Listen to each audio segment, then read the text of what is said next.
Baik, karena waktunya sudah menunjukkan pukul 10, kita mulai saja ya Bapak Ibu. Sebelumnya izinkan saya untuk membacakan pantun terlebih dahulu. Mendapatkan daun si anak dara di bawah sarang burung tempua. Salam santun pembuka bicara, selamat datang untuk semua. Assalamualaikum warahmatullahi wabarakatuh. Waalaikumsalam warahmatullahi Alhamdulillah. wabarakatuh. Alhamdulillahirabbil alamin wassalatu wassalamu ala asrofil anbiya'i wal mursalin wa ala alihi wa sahbihi rasulillahi ajmain. Puji syukur atas kehadiran Allah Subhanahu wa taala, berkat rahmat dan hidayahnya kita bisa berkumpul pada kegiatan webinar di pagi hari ini. Yang saya hormati kepada Bapak Pimpinan Angkasa Media Literasi beserta jajarannya, yang saya hormati kepada Bapak narasumber, Bapak Dr. NS Adi Purwoto, Skip Mkip SHMH, yang saya hormati kepada Bapak Ibu dan peserta hadirin yang telah bergabung pada Zoom meeting hari ini.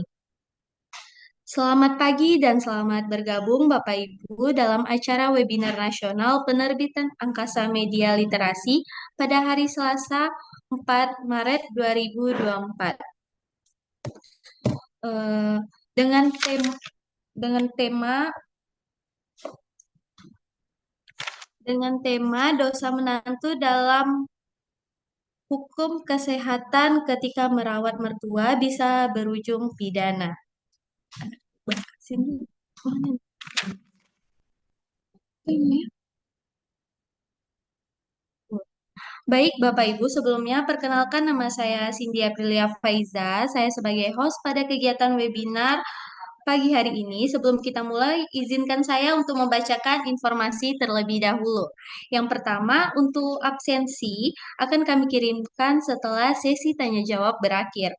Yang kedua, untuk sertifikat, rekaman, materi, dan dokumentasi akan kami kirimkan melalui grup WhatsApp. Jadi bagi Bapak Ibu yang belum bergabung pada grup WhatsApp, segera bergabung terlebih dahulu. Yang ketiga, untuk Bapak Ibu diharapkan untuk mengaktifkan kameranya serta menonaktifkan audio sehingga kegiatan webinar ini dapat berjalan dengan lancar tanpa adanya gangguan. Yang keempat adalah jika Bapak Ibu ingin bertanya, silakan menggunakan fitur raise hand agar mempermudah host untuk memilih pertanyaan dari Bapak Ibu. Dan yang kelima, kebetulan kami memiliki informasi yang menarik. Kami menyediakan diskon 10% bagi Bapak Ibu yang ingin melakukan pemesanan di saat live Zoom. Jadi bagi Bapak Ibu yang memesan bisa hubungi langsung melalui admin yang kami terakan di room chat. Baik, selanjutnya izinkan saya untuk membacakan profil singkat dari narasumber kita. Beliau adalah Bapak Dr. NS Adi Purwoto, Skip Mkip SHMH, yaitu beliau merupakan seorang wakil dekan dari Universitas IBN Khaldun Bogor. Beliau sudah banyak sekali berperan menjadi narasumber ataupun pembicara di dalam berbagai kegiatan.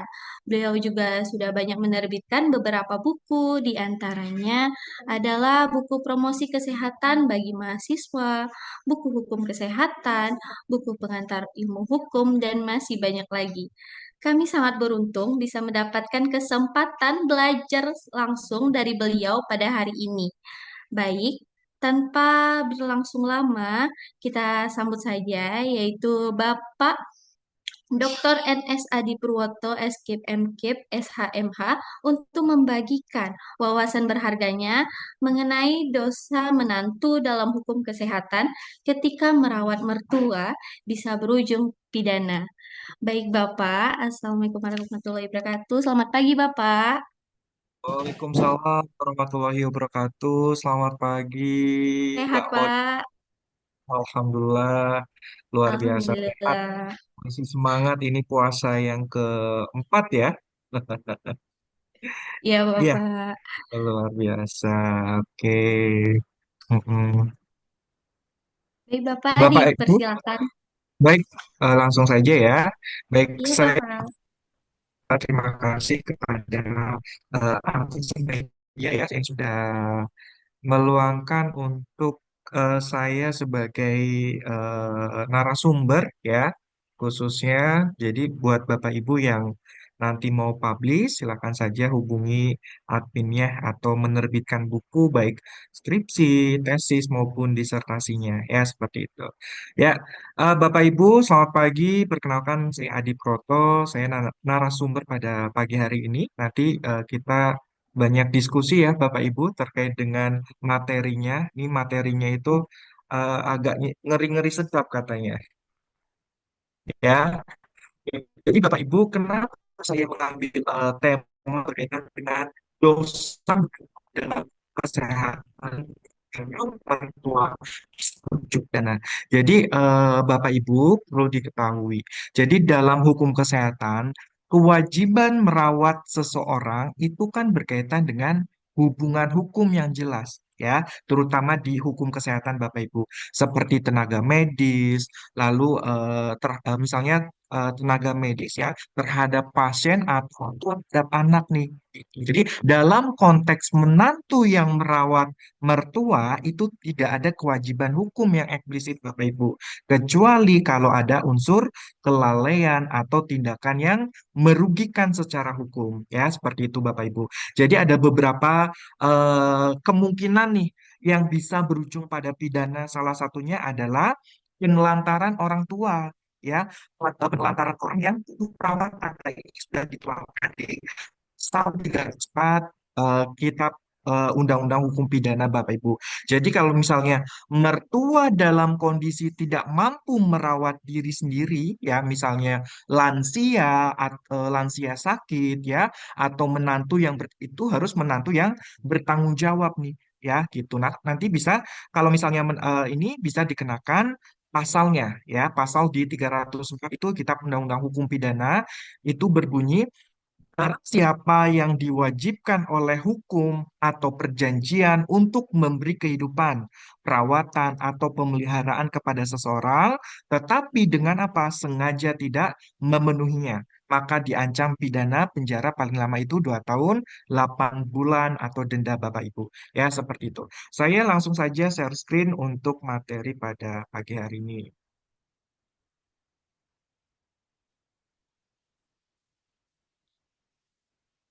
Apakah sudah Bapak Ibu oh, lihat? Sudah nampak? Sudah nampak, Pak. Eh, Terima kasih ya. Nah, ini Bapak Ibu, jadi gini, perawatan lansia itu menjadi tanggung jawab keluarga, termasuk menantu, ya. Kesalahan atau kelalaian dalam perawatan itu dapat berujung pada konsekuensi hukum, terutama kalau menyebabkan adanya penurunan kesehatan, kecelakaan, atau bahkan kematian, ya.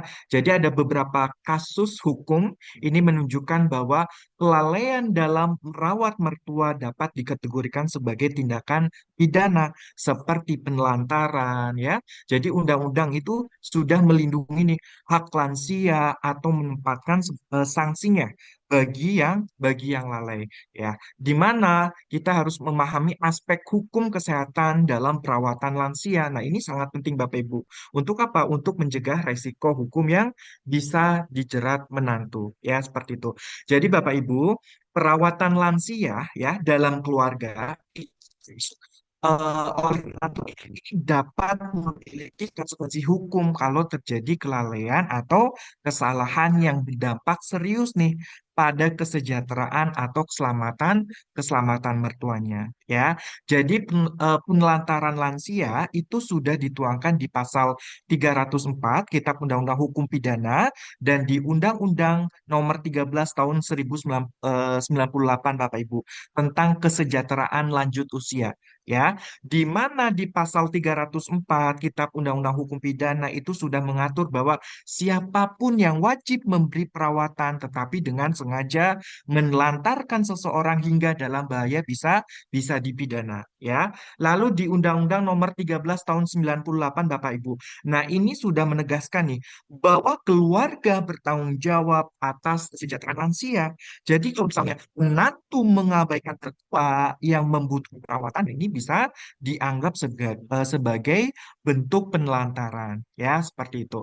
Lalu ada kelalaian yang mengabaikan misalnya kelalaian yang mengakibatkan luka nih atau kematian itu sudah tertuang di pasal 359 dan 360 Kitab Undang-Undang Hukum Pidana. Jadi kalau misalnya mertua mengalami cedera nih atau kematian akibat kelalaian menantu misalnya tidak memberikan obat tepat waktu ya, terus membiarkan jatuh atau tidak memenuhi kebutuhan dasar. Nah, ini bisa dikenakan di pasal 359 Bapak Ibu, Kitab Undang-Undang Hukum Pidana, yaitu apa?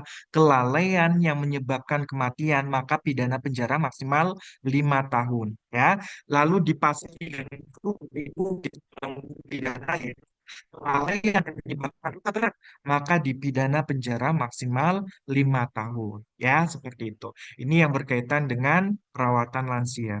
Nah, ini terkait dengan hukum kesehatan adalah regulasi yang sudah mengatur berbagai aspek dalam pelayanan kesehatan, termasuk standar perawatan, tanggung jawab hukum, serta perlindungan bagi pasien ya atau tenaga kesehatan. Nah, aturan ini sudah mencangkup hak dan kewajiban pasien dalam menerima layanan kesehatan yang layak, Bapak Ibu, ya, serta kewajiban tenaga kesehatan dalam memberikan perawatan sesuai dengan standar medis, ya.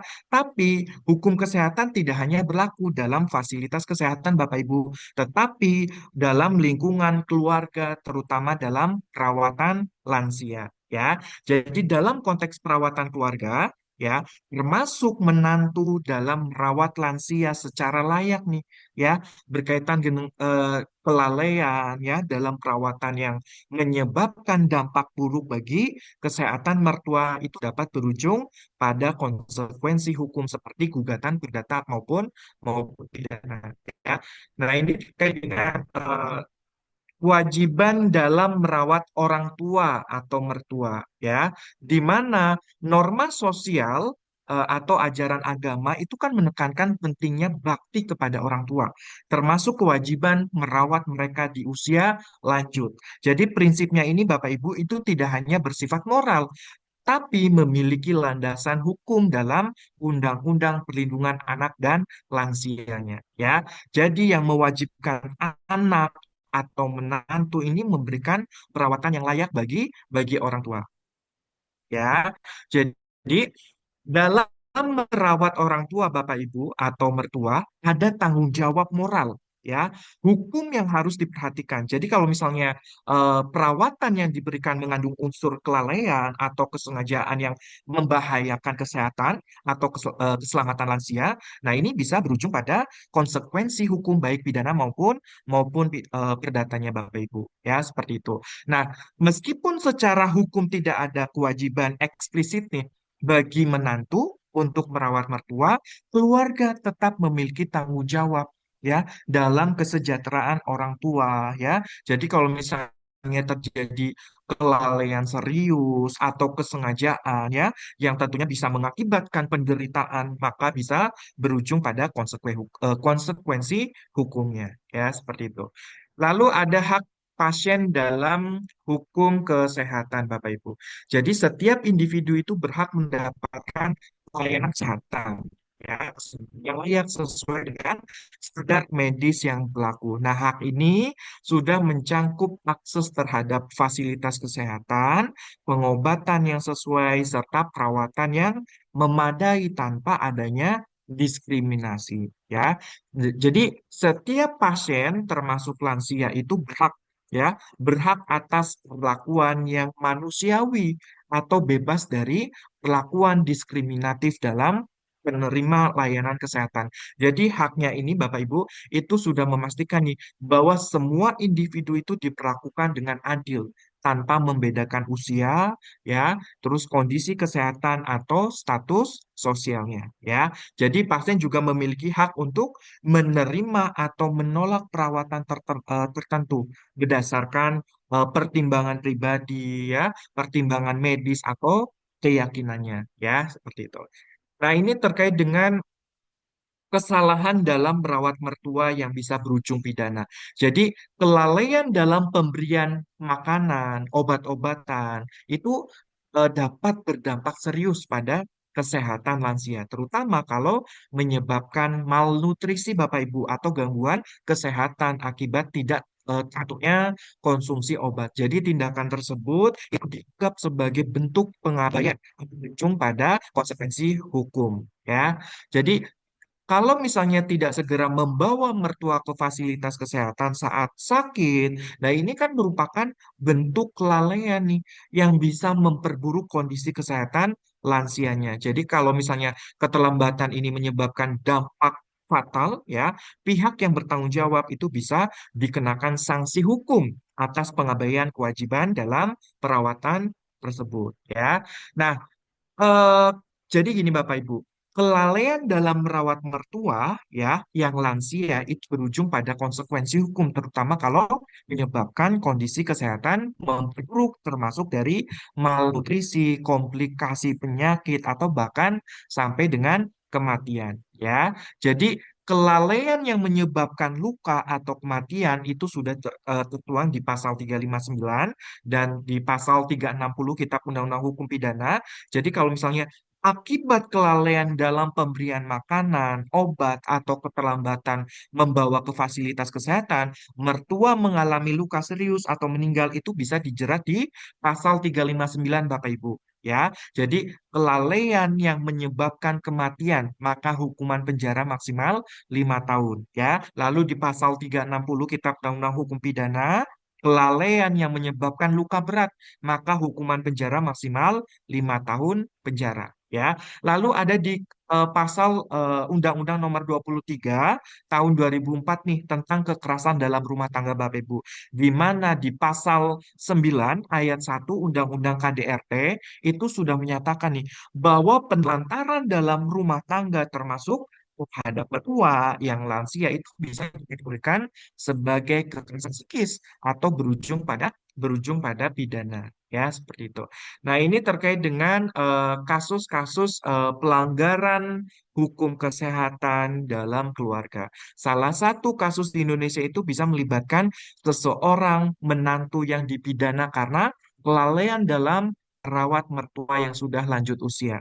Nah, mertua tersebut menderita penyakit kronis, namun menantu tidak memberikan perawatan medis yang tepat nih, atau membawa mertua ke rumah sakit saat kondisi kesehatan memburuk. Akibatnya apa? Mertua meninggal dunia, ya, setelah penyelidikan, lalu menantu bisa dijerat dengan pasal penelantaran dalam Kitab Undang-Undang Hukum Pidana. Kenapa? Dianggap mengabaikan tanggung jawab nih, ya, tanggung jawab perawatan yang seharusnya diberikan. Ya, nah kasus ini kan tentunya bisa berujung pada sanksi pidana bagi menantu yang dinilai bersalah atas kelalaian tersebut, Bapak Ibu. Ya, seperti itu.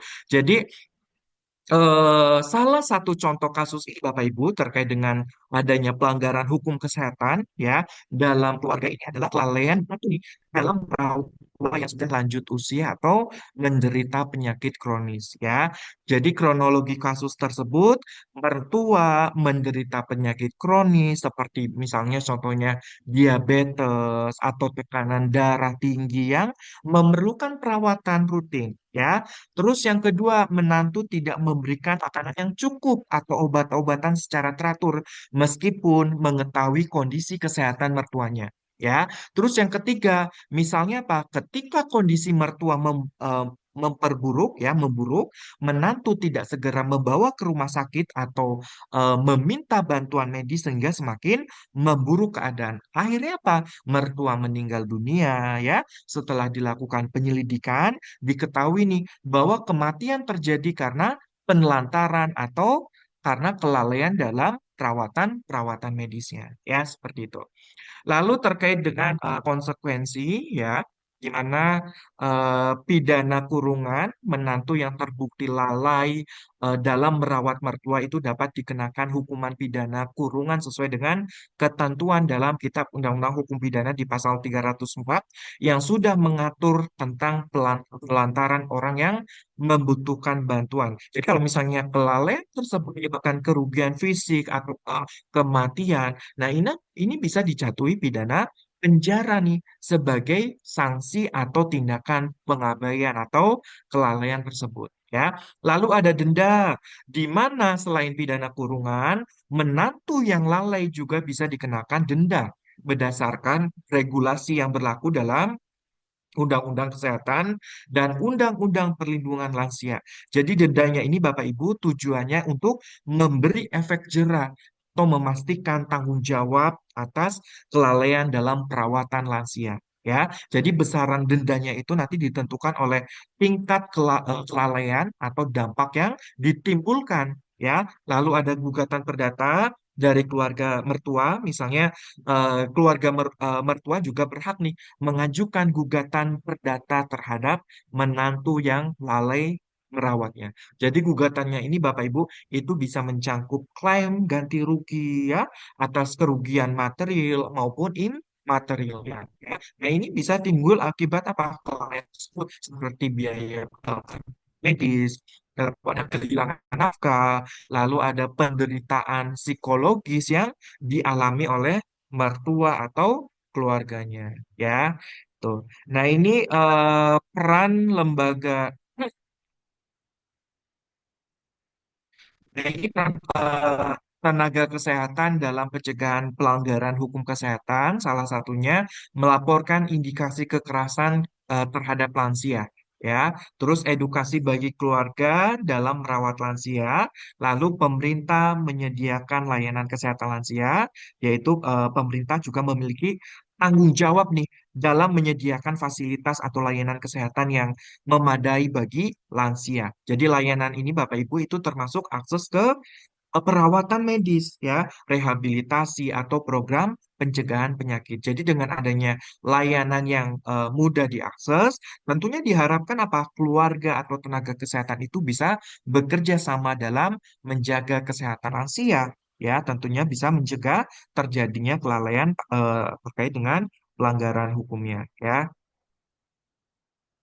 Nah, ini terkait dengan upaya pencegahan dari terjadi kasus hukum. Salah satunya memahami kewajiban hukum dalam perawatan lansia, lalu melibatkan tenaga kesehatan dalam perawatan lansia, lalu bisa menggunakan layanan kesehatan yang sedia. Ya, saya akan menjelaskan terkait dengan upaya pencegahannya agar tidak terjerat kasus hukumnya Bapak Ibu.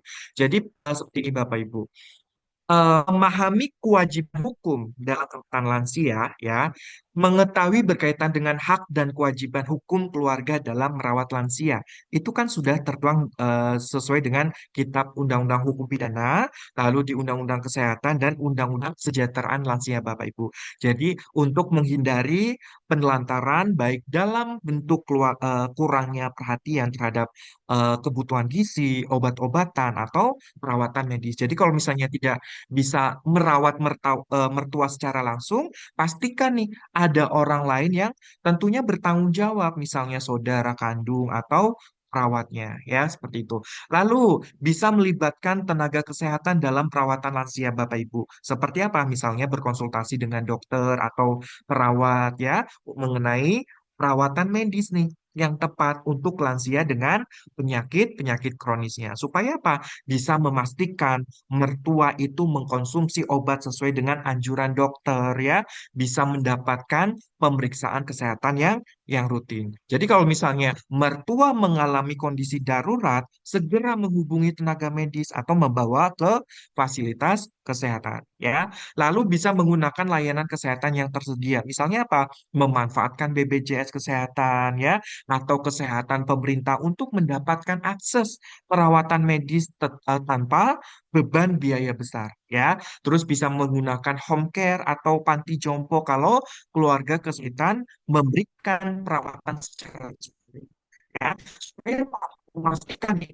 bahwa lansia itu eh, apa sejahtera ya, tidak ada yang dinamakan ditelantarkan, ya seperti itu. Jadi terkait dengan hal ini, Bapak Ibu, untuk mencegah kasus hukum dalam perawatan lansia penting, ya, untuk memahami kewajiban hukum, melibatkan tenaga kesehatan, menggunakan layanan kesehatan yang tersedia. Nah, ini kan bisa menjaga komunikasi dalam keluarga. Jadi dengan upaya tersebut, tentunya resiko berkaitan dengan kelalaian atau penelantaran itu bisa diminimalkan sehingga mertua tetap mendapatkan perawatan yang layak atau keluarga terhindar dari konsekuensi hukumnya. Ya, seperti itu. Nah, ini peran negara dalam perlindungan lansia, di mana kebijakan kesehatan khusus lansia, pemerintah menetapkan kebijakan kesehatan yang berfokus pada lansia, termasuk penyediaan layanan medis, program pencegahan penyakit, lalu fasilitas khusus seperti klinik geriatri, ya, atau rumah perawatan lansia. Lalu kebijakan tersebut tujuannya untuk memastikan nih lansia ini mendapatkan perawatan yang layak sesuai dengan kebutuhan mereka, ya.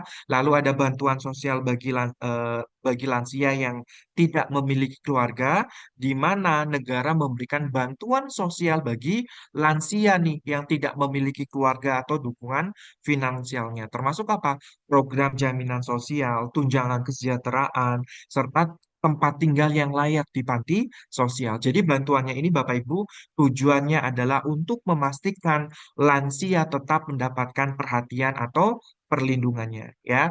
Lalu ada pengawasan terhadap pelanggaran hukum terkait dengan perawatan lansia, di mana pemerintah ini memiliki peran yang sangat penting dalam mengawasi atau menegakkan hukum terkait dengan perawatan lansia, termasuk apa? Mencegah atau menindak pelanggaran seperti penelantaran atau kekerasan terhadap lansia, ya. Terus ada pengawasan. Nah, ini kan dilakukan melalui lembaga terkait seperti Dinas Sosial, Kementerian Kesehatan, serta aparat penegak hukum untuk memastikan hak lansia itu dilindungi. Ya. Nah, ini tanggung jawab keluarga dalam hukum, di mana kewajiban keluarga dalam perawatan lansia.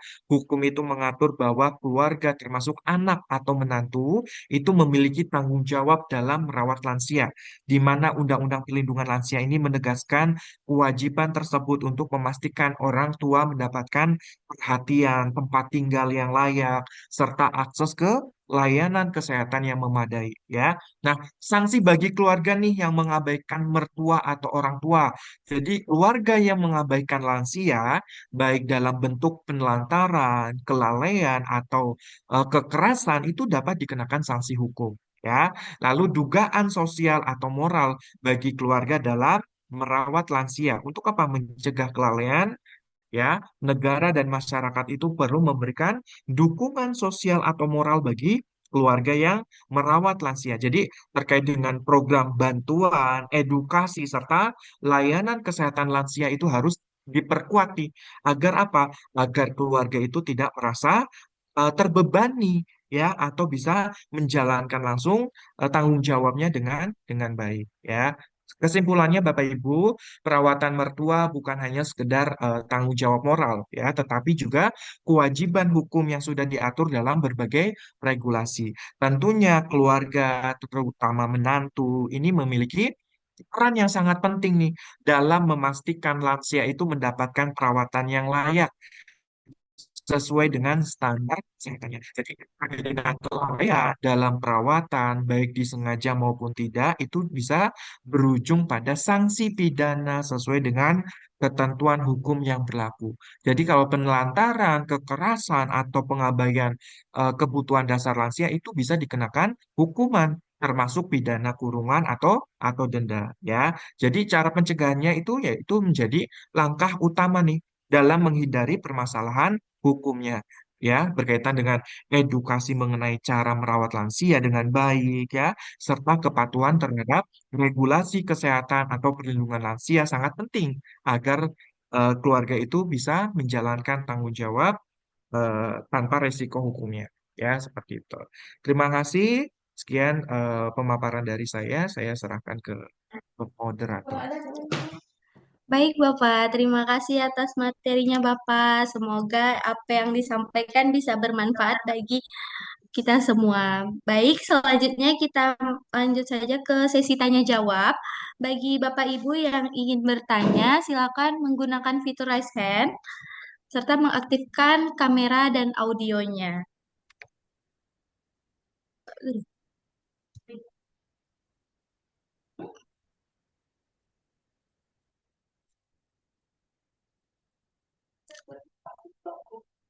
Mbak udah apa yang tanya? Baik, ada yang bertanya atas nama Bapak Wahyu Hidayat. Baik, kepada Bapak Wahyu Hidayat, silakan mengaktifkan kamera dan audionya Bapak serta memberikan pertanyaannya.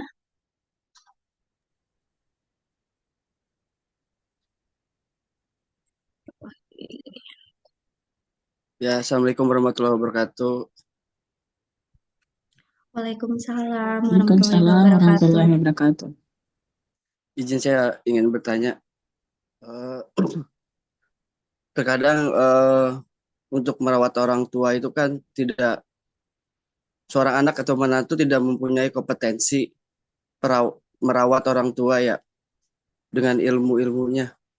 Terus ada beberapa faktor juga eh, untuk merawat orang tua tuh kadang-kadang orang tuanya suka menyakiti perasaan anak atau menantu, suka eh, apa ya memberikan informasi itu kadang-kadang tuh toksik, kadang-kadang eh, tidak dianggap sama mertuanya.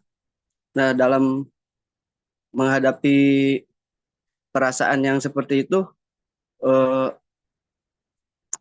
pas orang mertua sakit itu gimana ya untuk merawat orang tua tuh, misalnya istri saya tuh udah sakit banget perasaannya sama orang tua saya karena perilaku orang tua saya tuh yang eh, sering bicara yang seenaknya, tidak pernah dengan perasaan atau selalu menyakiti perasaan istri saya misalnya. Pas ketika sakit, pastinya kan mertua ini kan butuh dukungan ya, support eh, untuk pergi ke rumah sakit, terus berobat ya kan, bolak-balik kadang seminggu bisa 2 atau 3 kali. Nah, apakah itu bisa termasuk pelanggaran hukum atau apa tuh namanya, yang kita tidak sengaja melanggar hukum? Gitu aja, mohon maaf, terima kasih. Ya, terima kasih Pak Wahyu. Jadi gini Pak Wahyu, saya langsung saja ya menjawab. Jadi dilema dalam merawat orang tua atau mertua yang bersikap kasar nih, ya, atau istilahnya itu perspektif hukum atau sosial. Jadi situasi yang disampaikan oleh Pak Wahyu itu kan menggambarkan adanya konflik, Pak. Konflik emosional dalam keluarga, terutama ketika seseorang menantu atau anak merasa tersakiti secara emosional atau oleh orang tuanya, Mak. Ya, tetapi tetap memiliki tanggung jawab dalam merawat mereka ketika sakit, Pak Wahyu. Ya, nah, apakah menolak merawat orang tua, mertua bisa dianggap pelanggaran hukum?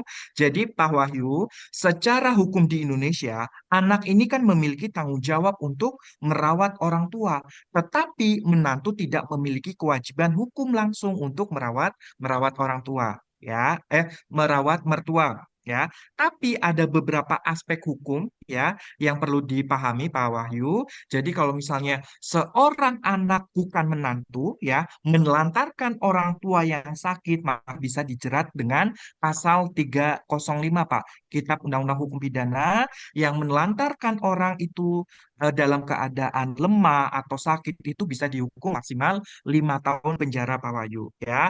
Lalu di pasal 9 di Undang-Undang Nomor 23 Tahun 2004 tentang KDRT Pak Wahyu, di mana penelantaran dalam rumah tangga termasuk terhadap lansia itu bisa dianggap sebagai kekerasan psikisnya Pak Wahyu, ya.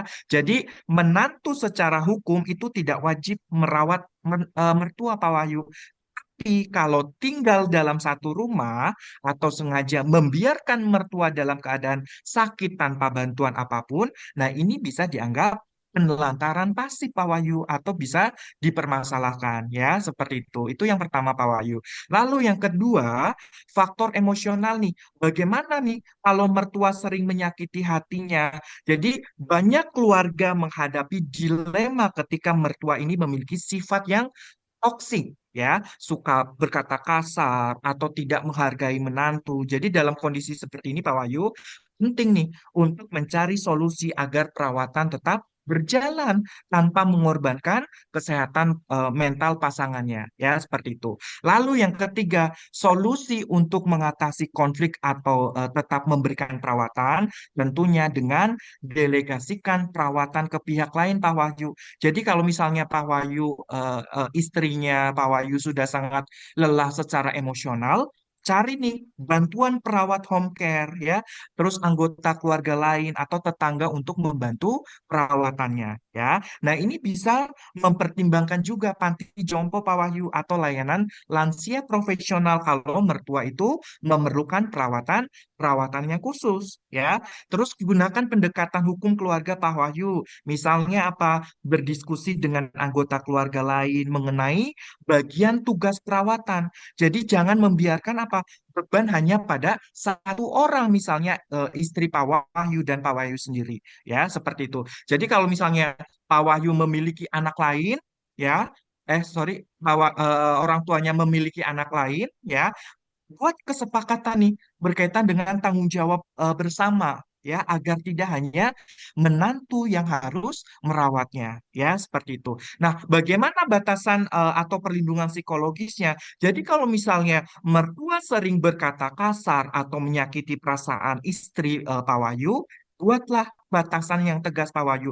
Jadi misalnya istri Pak Wahyu bisa membatasi nih interaksi yang terlalu emosional ya atau tetap membantu perawatan dari aspek praktisnya saja Pak Wahyu. Misalnya apa? Mengatur jadwal kunjungan dokter, tetapi tidak harus merawat langsung ya seperti itu. Jadi bisa gunakan layanan kesehatan yang tersedia Pak Wahyu. Misalnya bisa memanfaatkan BPJS Kesehatan agar biaya perawatannya itu tidak menjadi beban tambahan ya. Jadi kalau misalnya mertua memerlukan perawatan insentif. Nah, ini bisa meminta rujukan ke fasilitas kesehatan yang lebih baik, Pak Wahyu, agar perawat profesional ini menanganinya, ya, seperti itu. Jadi, Pak Wahyu, kesimpulannya, menantu tidak memiliki kewajiban hukum langsung untuk merawat mertua, tetapi kalau berada dalam satu rumah dan membiarkan mertua sakit tanpa bantuan, itu bisa dianggap penelantaran pasif, Pak Wahyu, ya, seperti itu.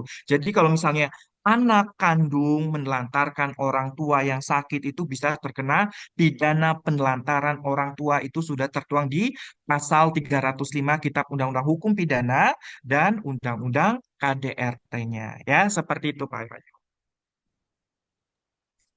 Terima kasih Baik, Pak. terima kasih. Jawabannya. Sami-sami. Baik, selanjutnya ada pertanyaan nih Pak dari Bapak Hamid. Kepada Bapak Hamid, bisa menyampaikan pertanyaannya Bapak. Terima kasih. Bismillahirrahmanirrahim. Assalamualaikum warahmatullahi wabarakatuh, Pak Andi. Waalaikumsalam warahmatullahi wabarakatuh, Pak Hamid. Dari Sumbar nih, Pak Hamid nih. Barat. Ya, Oke, sebentar. oke. Silakan Pak Hamid. Nah, ini Pekanbaru ya, Pekanbaru untuk kasihannya. Mm-mm. Oke, Pak Andi. Saya tertarik dengan judul tema yang Pak Andi sampaikan itu. Ya, kita Mm-mm. bawa hari ini. Ya, kasus juga nih. Kalau orang bilang banyak anak, banyak rezeki. Ya kan? Banyak anak, banyak rezeki. Banyak Mm-mm. anak, hidup kita akan lebih makmur dan lebih sejahtera, ya, banyak yang merawat kan gitu ya. Nah, banyak Mm-mm. anak, banyak rezeki, banyak anak, anak kita akan lebih sehat dan lebih sejahtera, dan ada orang tua sakit tua kita nanti di zaman sekarang ya, zaman sekarang ini Pak Andi, kita lihat Mm-mm. ini itu nggak jaminan nampaknya gitu, nggak jaminan lagi kalau banyak anak itu kita akan sehat, kita akan sejahtera. Banyak banyak dari mereka sudah married, sudah kawin gitu ya. Kemudian dia Mm-mm. boyong sama suaminya, ya tinggal lagi pulang pokok ya. Nah, pulang pokok lagi tinggal bapak ibunya tinggal lagi di rumah. Yang anak-anaknya pergi merantau gitu Mm-mm. ya. suatu kali suami istrinya stroke. Nah, stroke ringan lah. Sehingganya suami pun juga enggak pula apa namanya mau merawat istrinya gitu kan. Nah, sehingganya anak-anaknya cuek gitu. Anaknya cuek. Sebenarnya ini apa? Ketanggung jawab dari seorang menantu itu gimana gitu. Nantu itu aja ada anaknya udah ada yang kawin nikah, kemudian ada yang belum. Tapi Tanggung akhirnya jawab. meninggal dia Bani. Ini kasusnya didiamkan saja. Ini tuh bagaimana apa sanksinya dan atau apa namanya apa namanya ada hukum di sini yang berkiprah di sini karena pertama tadi lalai kita punya orang tua apa punya anak tapi membiarkan anak ibu yang terlantar sampai belumur kotoran dia buang air BAB-nya sehingganya dia tidak terurus meninggal dia Bani meninggal dia nah, itu satu bagaimana ranah hukumnya itu satu yang kedua sekarang dengan sebutan ini melenceng sedikit tapi nah ada juga pokoknya sebutan yang sampai kepada orang tua ada panggil one ada panggil apa ada panggil mama ada panggil ibu ada panggil mama kepada orang tuanya apa ada hukumnya apa ini yang nomor dua ini apa ada hubungannya dengan yang kita bahas ini apa tidak dengan juga nih tapi panggilan panggil ibunda panggil ama panggil one atau panggil yang lain lah misalnya kadang panggil one itu kakak kalau dia kan bibi atau apa namanya kata tren harusnya panggil mama panggil ibu tapi dia panggil one atau ete atau apa kan kalau ete itu kan di Minang itu kan tahu Pandina itu kan mama ya kan kemana ini dua itu yang saya sampaikan. Terima kasih Pak Andi penjelasannya singkat sekali. Terima kasih. Assalamualaikum warahmatullahi wabarakatuh. Ya, Waalaikumsalam warahmatullahi wabarakatuh. Terima kasih Pak Abdul Hamid dari Sumbar ya. Oke, saya akan menjelaskan terkait dengan pertanyaan Pak Abdul Hamid yang pertama, bagaimana nih aspek hukum dalam penelantaran orang tua hingga meninggal dunia? Jadi yang tadi kasus Pak Hamid yang tadi sampaikan itu kan penelantaran orang tua oleh anak-anaknya nih. Nah, ini bisa berujung pada konsekuensi hukum, Pak, terutama kalau orang tua meninggal akibat kelalaian.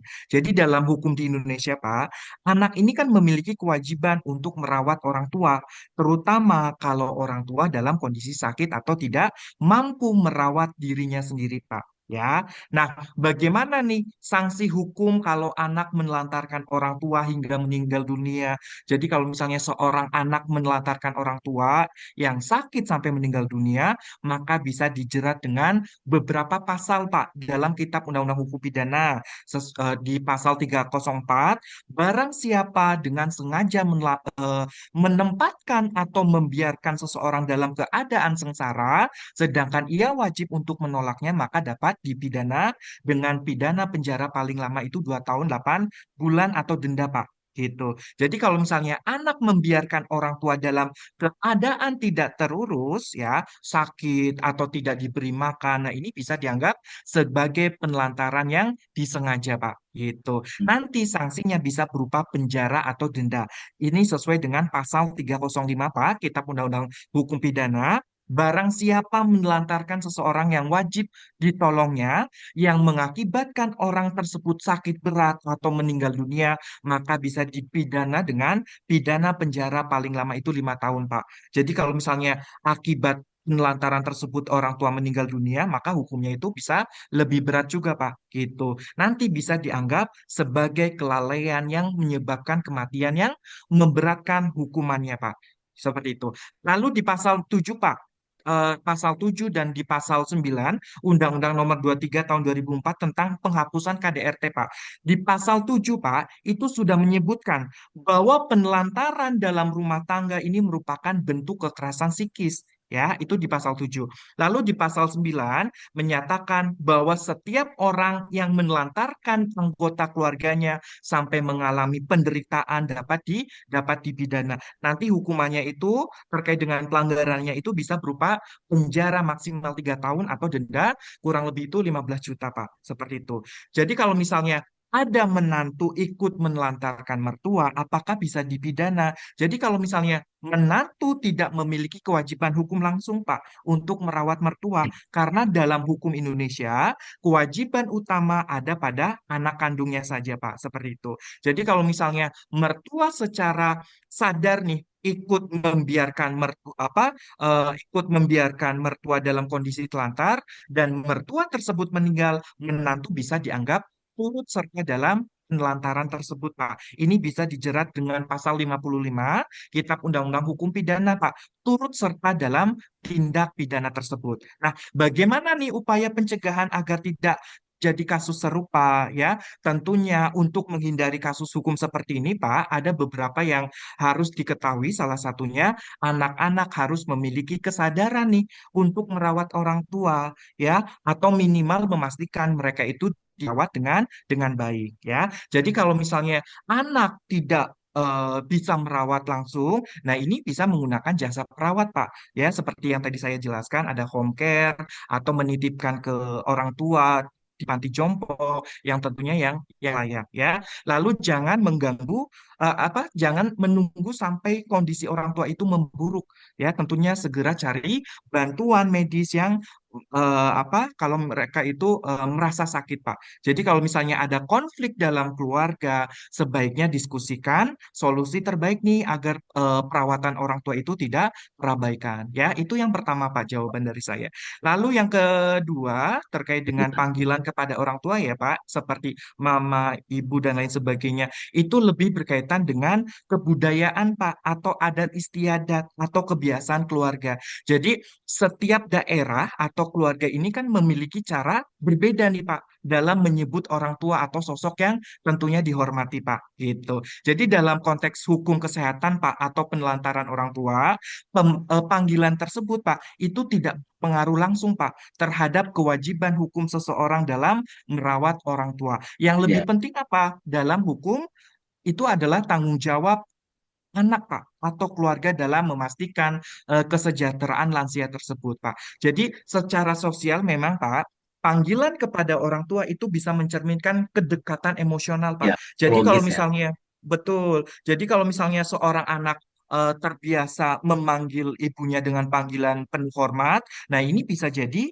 menunjukkan hubungan yang lebih baik, Pak, yang berpotensi membuat anak lebih peduli dalam merawat orang tua. Sebaliknya, Pak, kalau ada ketegangan dalam hubungan, ya, nah ini bisa saja Pak berpengaruh, Pak, cara anak melakukan misalnya kayak tidak sopan dan lain sebagainya ini bisa berpengaruh, Pak. Jadi, meskipun panggilan terhadap orang tua tidak secara langsung berhubungan dengan aspek hukum, hubungan emosional yang terjalin ini bisa berdampak pada bagaimana sih seorang anak ini memperlakukan atau merawat orang tuanya, Pak. Seperti itu, Pak.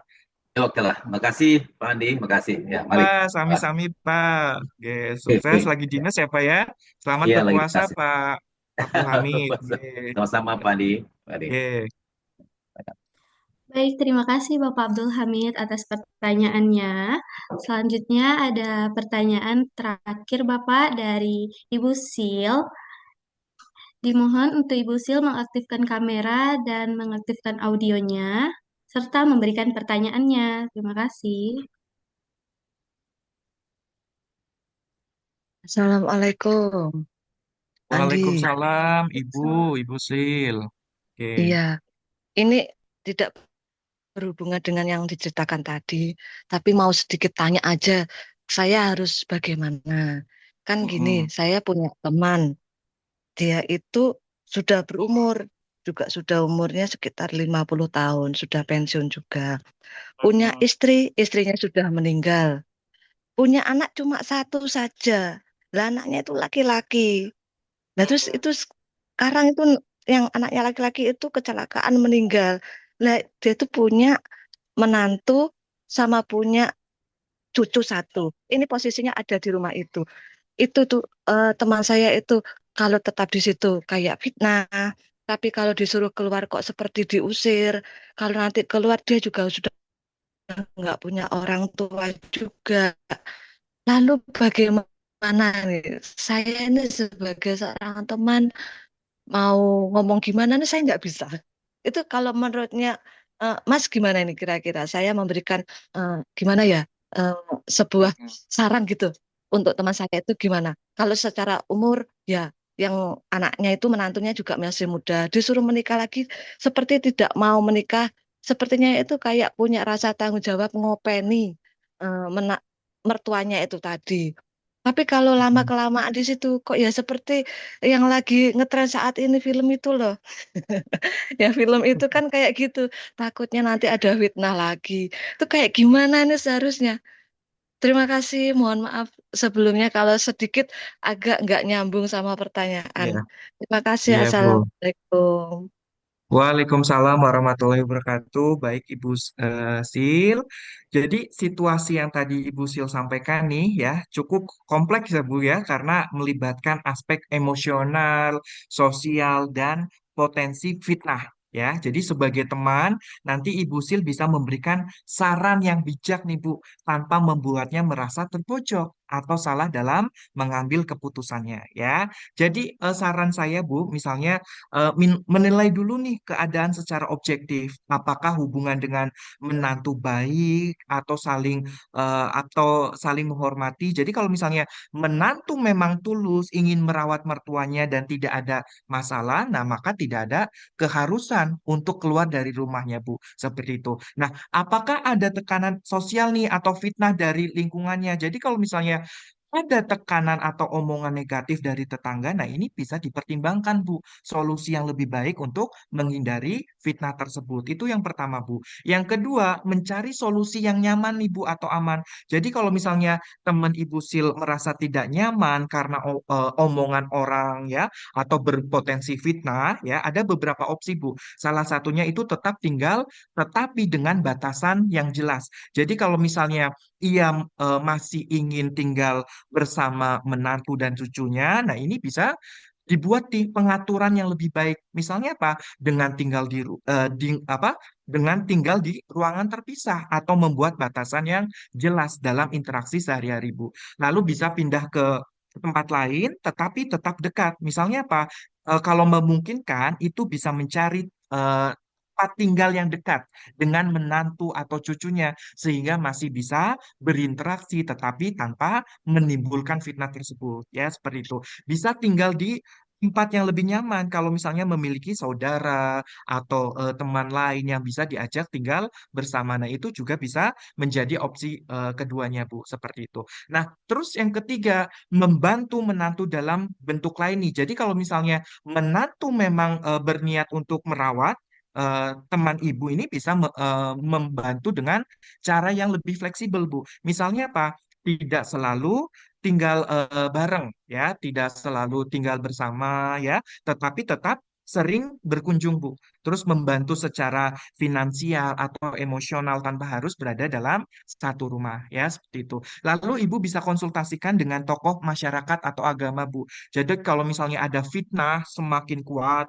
teman Ibu merasa bimbang nih, nanti bisa juga meminta saran dari tokoh masyarakat, Bu, ya atau pemuka agama atau orang yang lebih berpengalaman agar nanti bisa mendapatkan pandangan yang lebih luas, Bu, seperti itu. Jadi nanti Ibu sebagai teman nanti bisa menyarankan Ibu agar teman Ibu itu tidak terburu-buru mengambil keputusan. Tapi apa? Bisa mempertimbangkan semua aspek dengan bijak. Yang paling penting adalah terkait dengan kenyamanan, keamanan, atau keharmonisan, Bu, dalam keluarga tanpa harus berpengaruh omongan negatif dari luar. Seperti itu, Bu. Mm.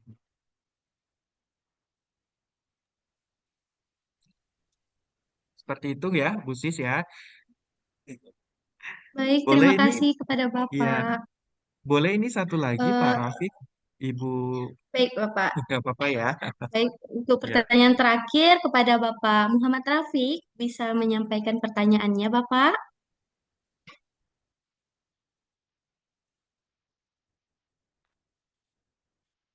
ya, selamat siang, Pak Rafiq. Boleh dibuka mute-nya? Oke. Oke, Assalamualaikum warahmatullahi wabarakatuh. Waalaikumsalam warahmatullahi wabarakatuh, Pak. Mencermati dari judul webinar hari ini, ya, itu poin saja ya Pak ya.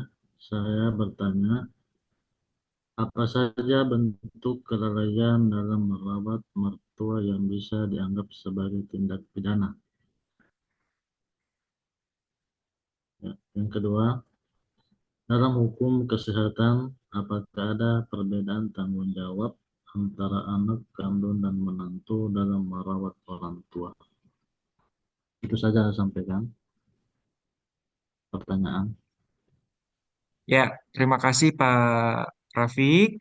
Jadi eh, gini Pak Rafiq. Jadi kelalaian dalam merawat orang tua, apa saja ya sih yang bisa berujung pidana? Ya, tentunya kalau misalnya kita berbicara terkait dengan apa saja bentuk kelalaian dalam merawat orang tua yang bisa dianggap sebagai pidana itu ya tadi Pak, penelantaran orang tua sampai mengganggu kesehatan atau menyebabkan kematian Pak. Itu di pasal 304 Kitab Undang-Undang Hukum Pidana.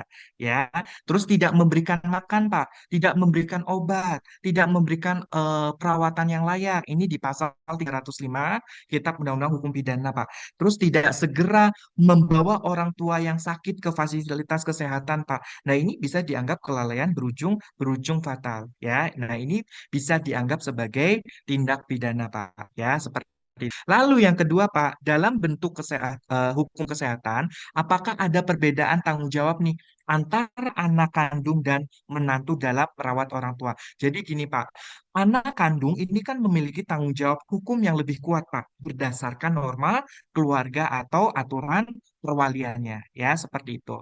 Jadi kalau misalnya menantu itu secara hukum itu tidak memiliki kewajiban utama, Pak, tetapi bisa terkena tuntutan kalau secara de facto nih Pak, mengambil alih perawatan atau melakukan kelalaian. Seperti itu Pak. Jadi kalau misalnya menantu tinggal di rumah sama dengan anaknya, terus eh, orang tuanya ditelantarkan, nah ini bisa ikut tertanggung kasus tersebut Pak. Adanya tindak hukum kesehatan dan hukum pidananya. Seperti itu Pak Farid.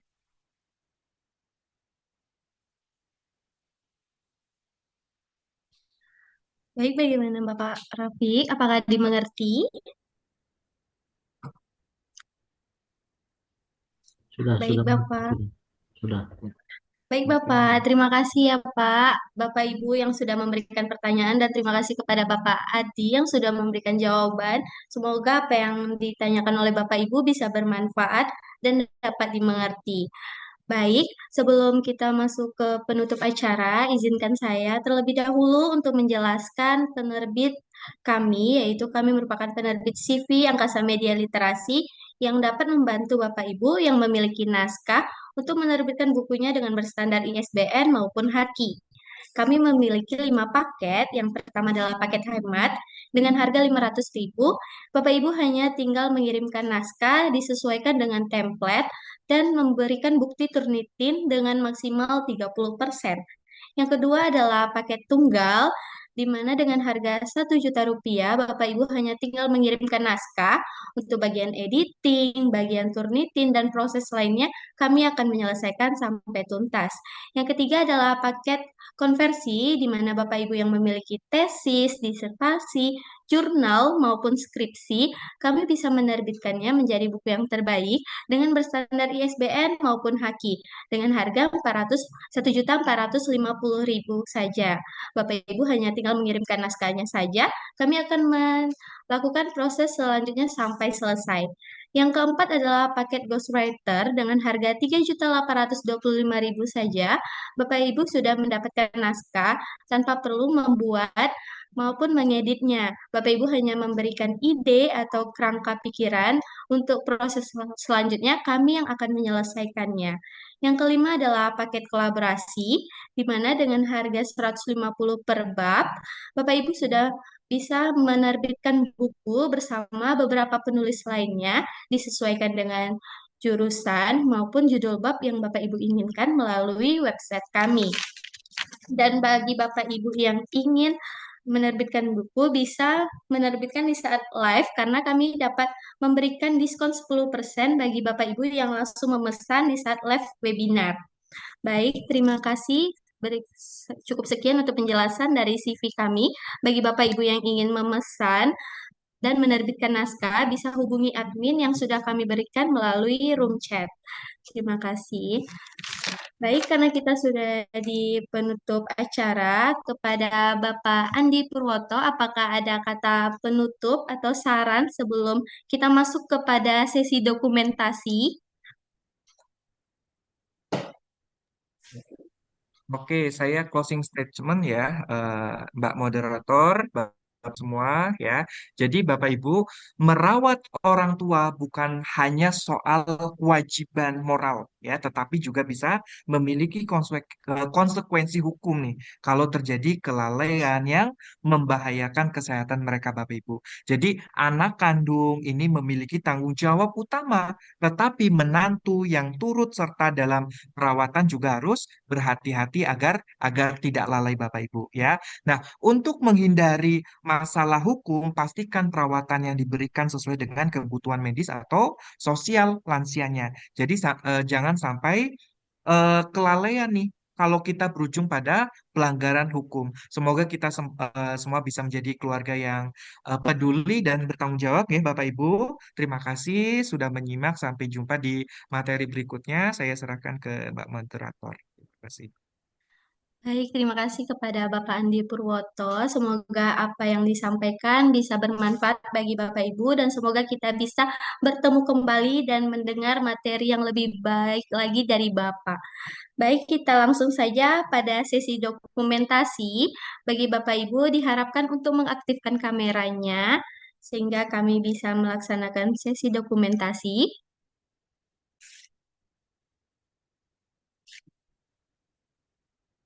Udah Mbak Vika. Baik, izinkan saya untuk memulai dokumentasi. Saya hitung 1, 2, 3.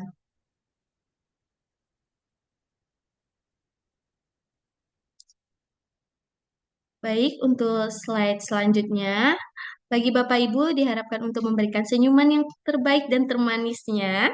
Saya mulai hitung. 1, 2, 3. Dan untuk slide terakhir, bagi Bapak Ibu diminta untuk memberikan senyuman yang terbaiknya. Saya mulai. 1, 2, 3. Baik, terima kasih Bapak Ibu yang sudah hadir dalam kegiatan webinar ini. Bagi Bapak Ibu yang ingin mengisi absen, bisa mengisi melalui room chat karena kami sudah memberikannya di dalam room chat.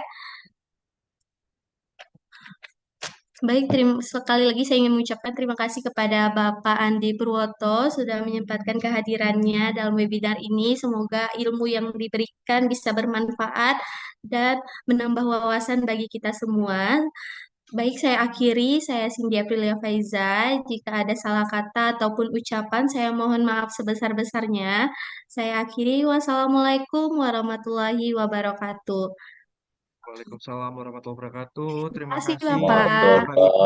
Terima kasih, Terima Bapak kasih, Ibu. Bapak. Sukses selalu. Sehat Yeay. selalu. Semoga Nur sehat Afika, selalu ya, Bapak, Ibu, Bapak. Ibu Cynthia. Terima kasih, Bapak. Semoga sehat Sama-sama. selalu. Sehat selalu, amin. Baik, bagi Bapak Ibu yang sudah mengisi absen, diperbolehkan untuk keluar Zoom. Bagi yang belum, diharapkan untuk Sertifikat, isi absennya ya, sertifikatnya Bapak gimana Ibu. Cynthia? Sertifikat? Untuk sertifikat akan kami serahkan nanti melalui grup WhatsApp ya, Bapak. Ya, oke, makasih Cynthia ya. Ya, Hari jadi ini, bagi makasih. yang belum masuk, diharapkan masuk Ikut terlebih grup gimana? dahulu. Ya, Link itu grupnya akan udah kami kirimkan melalui room chat ya, Bapak Ibu.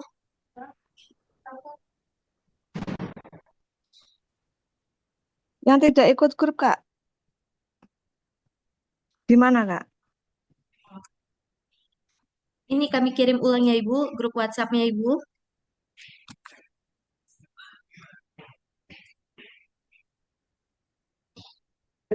Untuk link absensi, grup WhatsApp sudah kami kirim ulang ya Ibu. Ribetnya gimana, Kak? Ribet. Apa Mbak? Ribet. Rewardnya. Oh ya, bagi Bapak Ibu yang sudah bertanya, bisa mengirimkan nomor HP-nya melalui room chat ya. Nanti kami akan hubungi pribadi dan memberikan reward pulsanya Ibu, Bapak. Nanti kunci yang itu di grupnya. Di room chat aja Bu, di room chat bisa. Nah, Oh, ini room chat. Nah, seperti yang dapat Bapak siapa Rafi, aja? Yang dapat siapa aja, Kak? yang bagi yang bertanya Ibu. Jadi Oh, Ibu gitu. Sil, Bapak Abdul Hamid, Bapak Rafiq dan Bapak apa tadi satu lagi? Bapak Wahyu bisa memberikan nomor handphonenya dan nanti kami akan hubungi Bapak Ibu untuk membagikan rewardnya.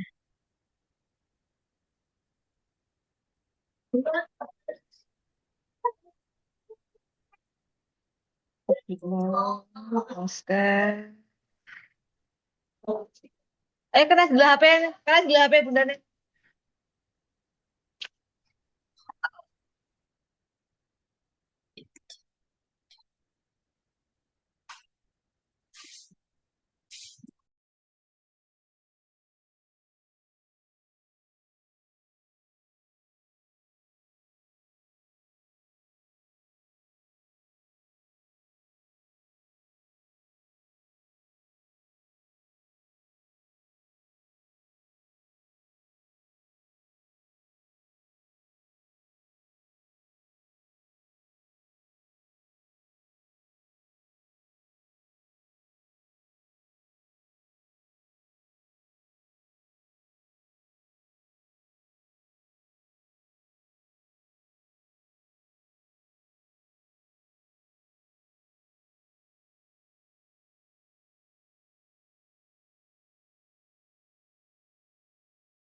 Apakah Anda seorang mahasiswa, dosen, atau peneliti yang ingin menjadikan karya ilmiah Anda lebih dari sekadar tugas akhir? Saatnya mengubah skripsi, tesis, disertasi, atau jurnal Anda menjadi buku profesional yang dapat bermanfaat bagi banyak orang. Mengonversi karya ilmiah Anda menjadi buku memiliki banyak keuntungan, seperti peningkatan karier, di mana buku ilmiah menjadi nilai tambah yang signifikan dalam dunia akademik. Selain itu, buku Anda bisa menjadi referensi penting di bidangnya dan memperluas jangkauan karya Anda, serta memberikan peluang publikasi yang lebih luas, sehingga meningkatkan reputasi Anda. Angkasa Media siap menjadi partner terbaik untuk merubah karya ilmiah Anda menjadi buku berkualitas.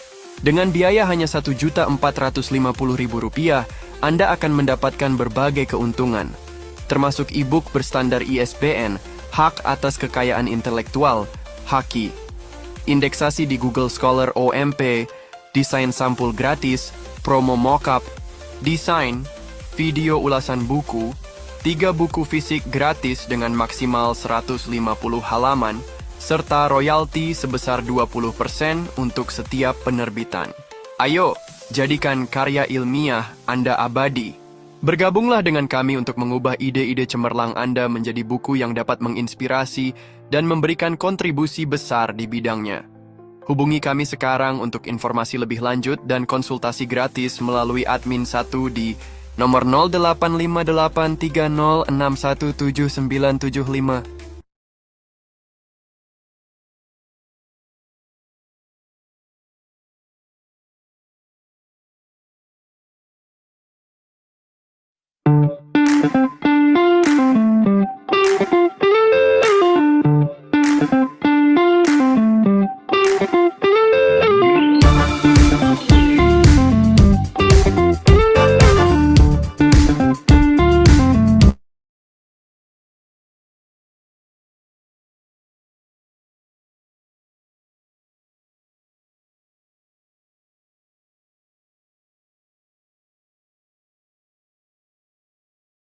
Apakah Anda seorang mahasiswa, dosen, atau peneliti yang ingin menjadikan karya ilmiah Anda lebih dari sekadar tugas akhir?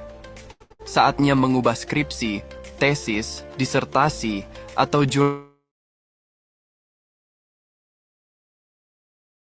Di era digital yang serba terhubung, sistem informasi menjadi tulang punggung operasional bagi hampir semua organisasi, mulai dari sektor bisnis, pemerintahan, hingga layanan publik. Ketergantungan pada teknologi semakin meningkat. Oleh karena itu terdapat salah satu referensi terbaik adalah buku berjudul Manajemen Risiko Sistem Informasi karya Idi Prayitno, Sri Rejeki, Indra Yatini, dan Edi Iskandar. Buku ini hadir sebagai referensi penting bagi profesional di bidang teknologi organisasi. Dengan pendekatan yang sistematis, buku ini membahas bagaimana mengidentifikasi, menganalisis, dan mengelola risiko secara efektif, sehingga